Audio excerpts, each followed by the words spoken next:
G'day folks, welcome back to another update on Pete's Investing, and today we're looking at high-grade copper and US crude. Now both charts are showing consolidation, and we'll include some back testing and some trading methods. Also, before we go any further, make sure you hit that like and subscribe button to support the channel. In terms of US crude outlook, prices have rebounded to approximately $62.62 following a US court's decision to block recent tariffs, though the ruling is expected to be appealed. Supply concerns arise from US sanctions on Venezuelan exports and potential new sanctions on Russian crude, while OPEC Plus plans to increase production in July. Despite recent price drops, economists caution that lower oil prices may not significantly offset inflationary pressures from tariffs. For high-grade copper, prices hover around $5.07, buoyed by supply constraints, including potential closures of key Australian smelters and refineries. Demand remains robust due to the global energy transition, though tempered by weaker than expected Chinese consumption. Analysts forecast 2025 average between $4.25 and $6.85, reflecting market volatility and macroeconomic uncertainties. So first, looking at high-grade copper, we look at the long-term trends first off. So on the monthly here, we've got the price above the moving averages. Looks bullish on the monthly. Likewise on the CCI 150 down here, it's moving above its respective moving averages. Now notice here we did draw this, what could have been a potential double top on the CCI versus higher highs on the price. It's a very slight high from those peaks on the CCI, so I'm going to call that a bearish divergence possibly, so just be cautious of that. But at the moment on the monthly, it looks quite kind of bullish at the moment, so just be cautious about going long is what I'm trying to say there. On the weekly, it's actually pulled back. You can see there, nice big bearish candle, and we did have a fair value gap in that range, and then the following weeks after that it filled that gap. So again, the fair value gap in most of these cases works out. You can see those little blue and red shades. They're the fair value gaps of the previous weeks. In this case, we also had them back here in on the monthly. Now these haven't been filled. These can take sometimes years to fill, so just be aware of that. On the daily, so at the moment I would call that a neutral positioning on the weekly. On the daily, it's actually broken down our CCI, and it looks like it's breaking down into that moving average range on the price chart, so that's somewhat neutral as well. So be cautious about going long or short until we see a more substantial break above these previous highs and lows, and I'll show you the back test in a minute. So if we go to first off to the intraday chart, so even if you're trading on the daily, we always look at the micro levels for any divergence especially. Now what we had back here, it's a bit hard to see, but you can see there lower highs on the CCI in those. This is a 1 hour chart versus almost a triple top there on the price chart. Now these very narrow divergence have a more volatile action compared to the wider ones.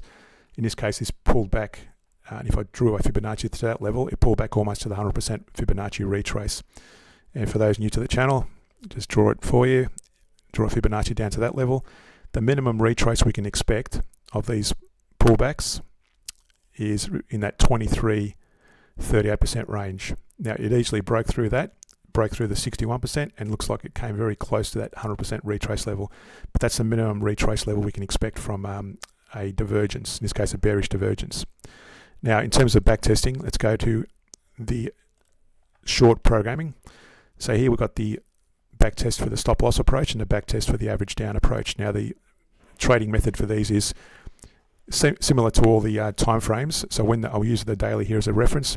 So when the CCI breaks above the moving average band and the price is also above the moving average band, at that case there, for example, you would have taken a long position. Now in this case it fell off.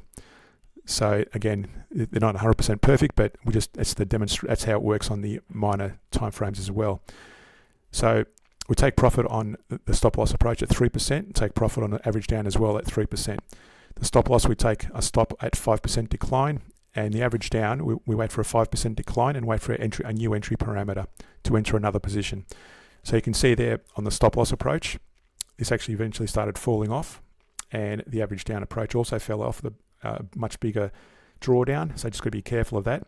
Now the way to avoid that, again, going back here, I started this short program, or the short back test, back here on the based on the daily, when the CCI broke below the moving average band, and so did the price. Now since then it's been consolidating. It's demonstrating what the short programming would have looked like. So, and what you would have done, you would have closed it out at each of these points where the CCI touched that moving average band. So you would have closed it out once there, re-entered a short position there. This is re-entered on the hourly, of course. Stopped it out again there, re-entered it again there, and then stopped it out again at that point. Now, the reason you stop it out at each point where it touches the moving average band or enters the moving average band is to avoid a bigger drawdown or to reduce any losses. So I've let it run here throughout the whole period. So again, you would have ideally stopped it at that point there on the 20th of May.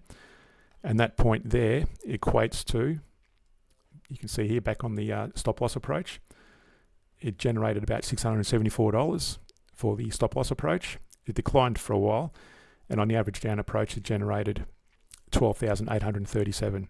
And the reason that's so high is because you average down a number of times during this period back there.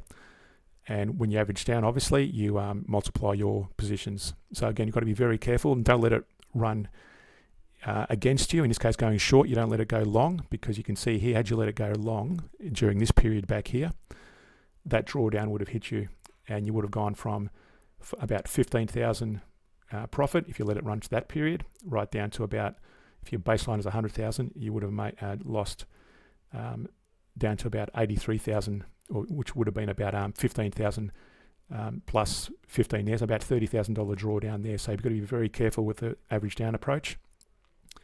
Much greater returns, but also much greater risk. So you've got to be very tight with your approach. Next, we look at US crude. Now, on the monthly, the price is broken below the moving averages, and so is the CCI 150. So bearish momentum at the moment on US crude on the monthly. There's no divergence that I can see on that one.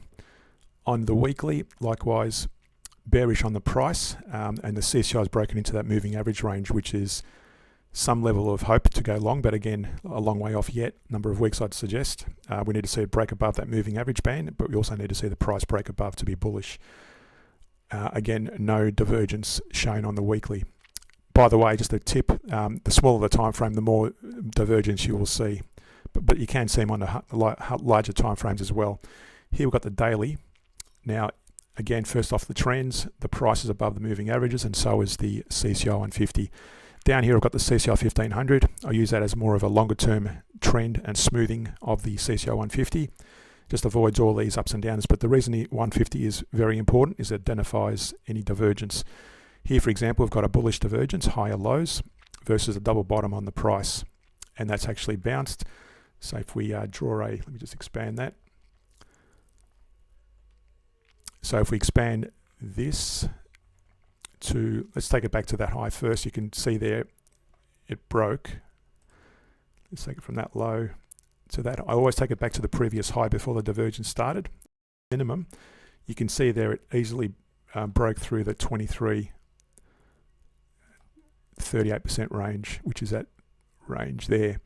It broke through there. Now, even if we drew it, the Fibonacci to that high, the previous high there, that's also been penetrated through the 38% range.